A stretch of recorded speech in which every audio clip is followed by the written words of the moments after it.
Epilog kedua, suara dari pasir dan sungai. Malam turun di tanah Babilonia.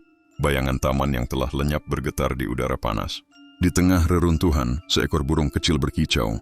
Hendak angin menyapu ukiran batu bata. Di tempat itu seorang pengelana muda dari jauh berdiri termenung. Ia menatap dinding tua dan membaca dengan lirih tulisan paku. Aku adalah Nebukadnezar, sang raja yang membangun taman untuk kekasihku, kota untuk dewaku, dan sejarah untuk dunia. Lalu ia tersenyum karena tahu ada raja yang tidak mati meski tubuhnya telah tiada, karena ia menulis hidupnya dalam batu dan dalam hati manusia.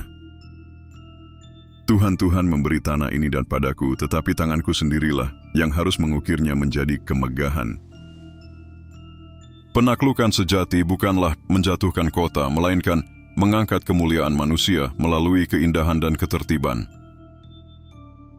Cintaku kepada Amitis tidak dapat kubuktikan dengan kata-kata, tetapi dengan taman yang kutumbuhkan di tengah padang pasir, agar setiap bunga berbicara atas namaku. Jika tembok Babilonia menjulang dua tinggi, itu karena batu demi batu diletakkan oleh harapan, bukan hanya kekuasaan.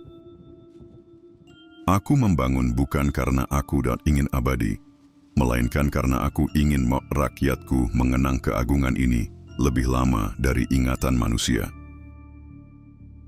Aku, Nebukadnezar, bukan hanya raja dari tanah dan sungai, tetapi juga raja dari kehendak untuk bermimpi dan berani mewujudkannya dengan tangan penuh debu.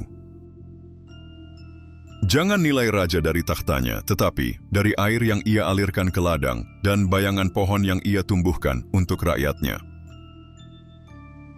Taman yang kubangun untuk satu hati telah tumbuh menjadi puisi yang dinyanyikan oleh generasi setelahku. Itulah keajaiban yang tidak bisa dikalahkan waktu. Jika rakyatku tidur dalam damai dan bangun dengan harapan, maka pemerintahanku bukan sia-sia meski 1000 perang kulalui.